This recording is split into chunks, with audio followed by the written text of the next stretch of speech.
On va corriger maintenant la série de révision numéro 2.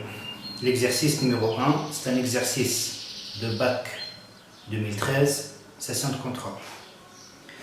On considère les acides A1H et A2H et A3H, donc 3 acides, dont les solutions aqueuses sont respectivement S1, S2 et S3. On dose séparément un volume VA égal à 20 ml de chacune des solutions S1, S2 et S3 avec la même solution aqueuse d'hydroxyde de sodium de concentration molaire CV. Le volume de la base ajoutée à l'équivalence est noté VBE. Les données et les résultats des mesures effectuées sont consignés dans le tableau suivant. Donc vous avez les solutions S1, S2 et S3, leur concentration molaire. On voit bien que C2 c'est double de C3. Le pH initial de chaque solution. On voit bien aussi que S2 et S3 possèdent le même pH initial. Et le volume de la base versé à l'équivalence. Pour S1 et S2, l'équivalence est atteinte pour un même volume de 10 ml de base ajoutée, alors que pour S2, c'est le double, 20 ml. Première question, écrire l'équation bilan de la réaction d'un acide AH avec l'hydroxyde de sodium. Donc là, on voit bien que la réaction demandée, c'est la réaction de 2H. Un acide AH, lorsqu'il réagit avec l'hydroxyde de sodium. Donc AH, il s'ionise dans l'eau. On ne sait pas si c'est un acide fort ou un acide faible, donc on écrit toujours avec une double flèche. Ça donne A- plus H3O+. L'hydroxyde de sodium, c'est une base, un OH. Cette base, bien sûr, c'est une base forte. Lorsqu'elle s'ionise dans l'eau, elle donne Na+, plus OH-. Les ions qui vont réagir ici, c'est les ions OH-. Donc, OH- vont réagir avec ces ions-là de H3O+, pour donner 2 molécules d'eau. La réaction demandée, c'est le bilan de ces deux équations.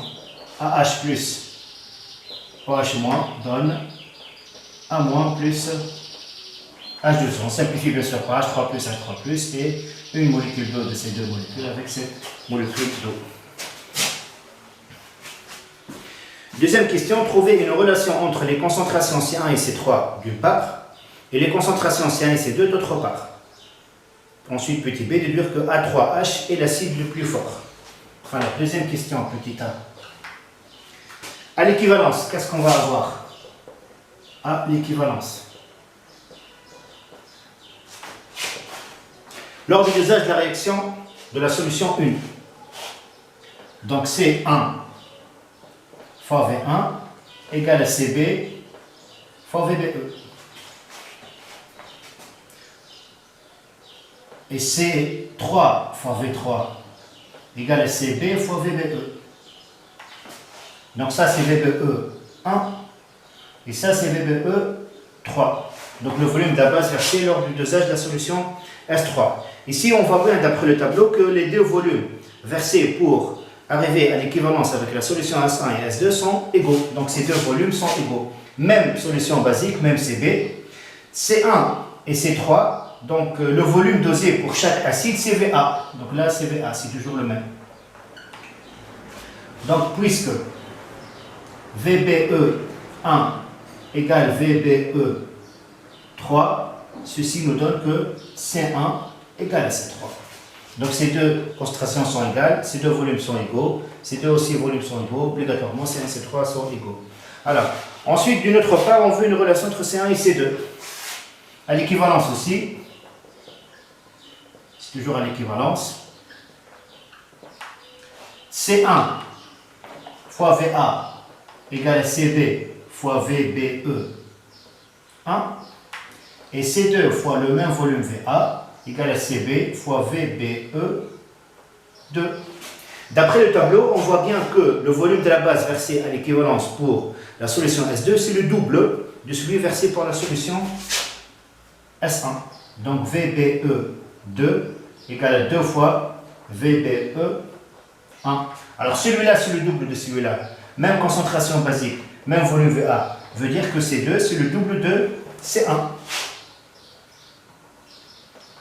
C2 égale à 2 fois C1.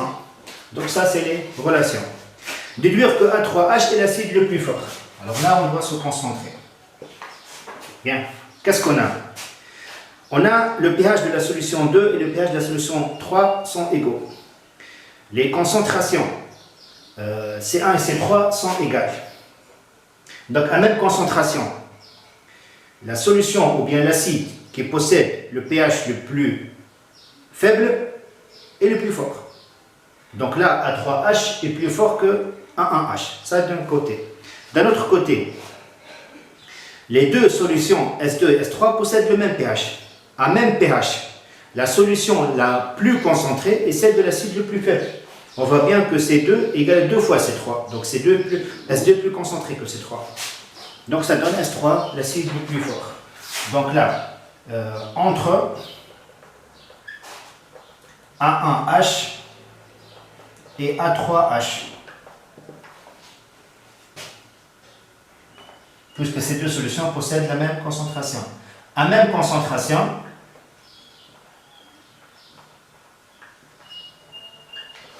l'acide dont le pH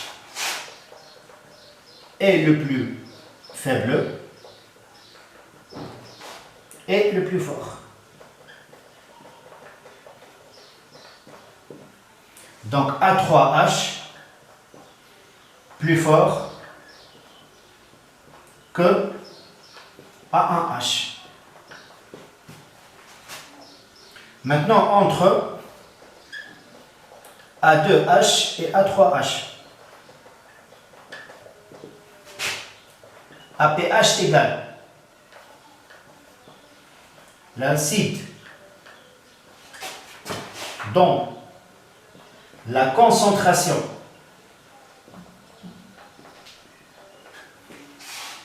est la plus élevée est le plus faible. Donc A3H, encore une fois, est plus fort que A2H. A3H plus fort que A1H, A3H plus fort que A2H, A3H est l'acide le plus fort.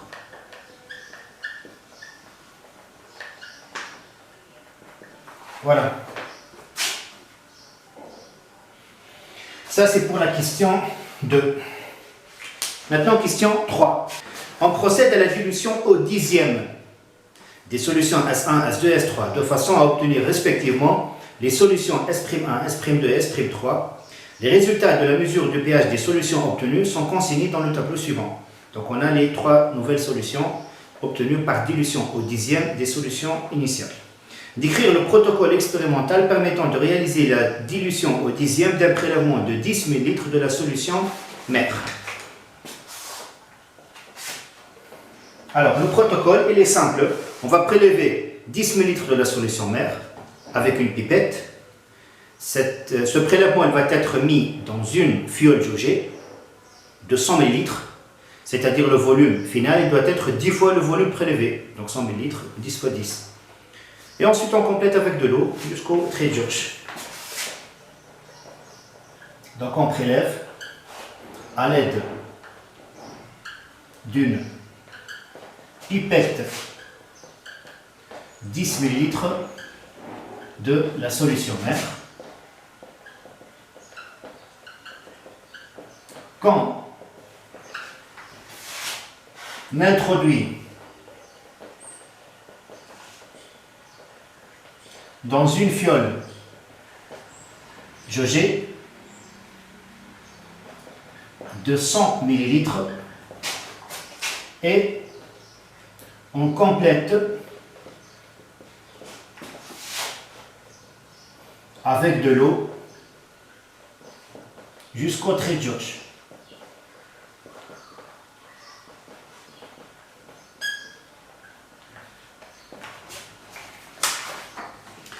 Petit b, calculer la variation du pH d'une solution d'un acide fort dilué au dixième. Petit b, alors, la variation du pH d'un acide fort dilué au dixième. On a, pour un acide fort,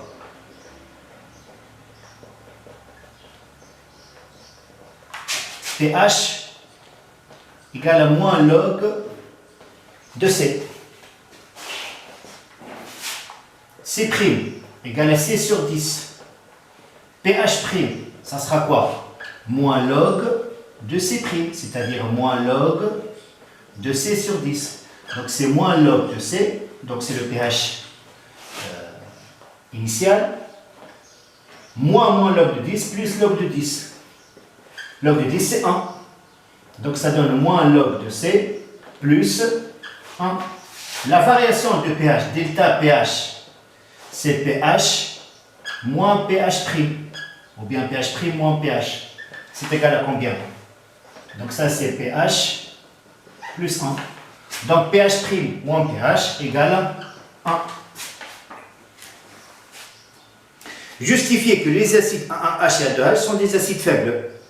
Les acides faibles, c'est-à-dire la variation de leur pH ne vérifie pas ça. On va vérifier. Petit c. On a. Alors, pour la solution 1, le pH' ça vaut 3,9. L'ancien pH ça vaut 3,4. Pour S1, delta pH égale à 3,9 moins 3,4, c'est 0,5. C'est différent de 1. Pour S2, delta pH, c'est égal à 2,5 moins 2.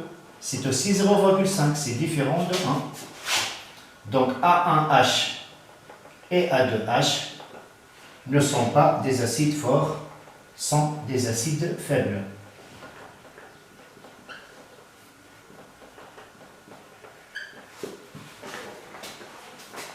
Idée. Calculer les valeurs des concentrations molaires C3 et CB. CB de la solution basique. On va dire celle de C1 et C2. Bien. Alors, A3H est un acide fort. Donc, C3 égale à 10 exposants moins pH3. Alors, pH3, ça vaut 2. Bien sûr, on revient à la solution mère. 10 exposants moins 2. Mol litre moins 1. Alors, lors de la question 2A, on a montré que C1 et C3 sont deux solutions égales, deux concentrations égales. Et on a déjà la relation entre C2 et C3. Alors, on répond en ordre. Les valeurs des concentrations molaires C3, ensuite CB. Alors, C3 fois VA égale à CB fois VBE 3. On dégage CB. Ça donne C3 fois VA sur VBE 3. Alors, C3, c'est 10 exposants moins 2. VA, c'est 20 ml. Sur VBE 3, 10 ml. 20 sur 2, 20 sur 10, ça fait 2. 2, 10 moins 2. Ça, c'est CB. Ensuite, C1 et C2. C1 égale à C3, 10 exposants moins 2. Et C2, c'est le double de C3. C2 fois 10 exposants moins 2. On voit bien ici que pour le dosage de S2, le volume de la base versée à l'équivalence, c'est 20. Puisque C2 de 10 moins 2 égale à CB. Donc l'équivalence est atteinte pour le même volume. 20 ml, 20 ml. Bien. Maintenant, quatrième question. Calculer les valeurs des constantes d'acidité Ka1 et Ka2 relatives aux acides A1H et A2H. Sachant que pour les solutions d'acides faibles étudiées, on a pKa égale à 2 pH plus log C. Question simple ici. Alors, Ka1 égale à 10 exposants moins pKa1. Donc on cherche pKa1 qui est égal à 2 fois pH1 plus log de C1. Alors, 2 fois pH1, c'est 3,4 plus log de 10 exposants moins 2. 2 fois 3,4, ça fait 6,8, pardon. Log de 10 puissance moins 2, ça vaut moins 2. 6,8 moins 2, c'est 4,8. Donc Ka1 égale à 10 exposants moins 4,8. Même chose pour pKa2. C'est 2 fois pH2 plus log de C2. Donc c'est 2 fois 2 plus log de 2 10 exposants moins 2 égale, alors je calcule log de 2 10 exposants moins 2,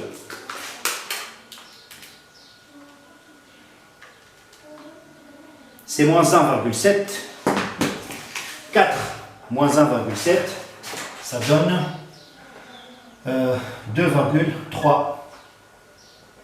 Donc Ka2 égale 10 exposants moins 2,3. Voilà. En déduire lequel des deux acides A1H et A2H est le plus fort. Petit g. L'acide dont la valeur de Ka est la plus forte est le plus fort. Ici, on a Ka1, 10 exposants moins 4,8 et Ka2, 10 exposants moins 2,3. C'est inférieur à Ka2. Donc A2H est plus fort que A1H. On peut vérifier ce résultat par la comparaison des deux valeurs de pKa. On a pKa1 supérieur à pKa2. L'acide le plus fort est celui qui possède la valeur de pKa la plus faible. Voilà, ça c'est la correction de l'exercice numéro 1.